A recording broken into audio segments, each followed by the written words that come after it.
Good morning everyone. आज मला खमण ढोकळा बनवायचा होता. त्यासाठी मी रवा आणि दही मिक्स करून रात्रभर बॅटर ठेवलं, जेणेकरून जास्तीत जास्त आंबट व्हावं.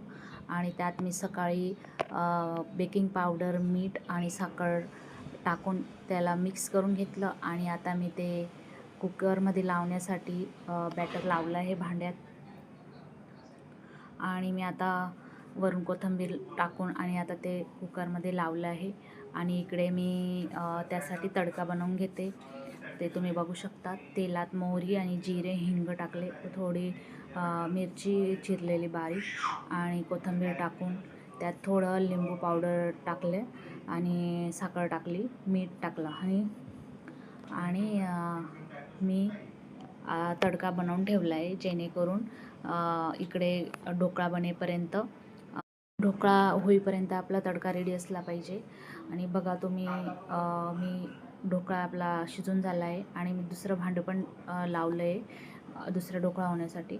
आणि बघा आता ढोकळा किती छान स्पॉन्जी आणि खूप व्हिडिओ दिसत नाही, ते पण फार वरती आलेला आहे तो ढोकळा, कारण माझं भांडं जे आहे ते मोठं आहे. आणि बघा तुम्ही बघू शकतात. आणि इतका सुपर टेस्टी झाला आहे, तुम्ही बघू शकतात.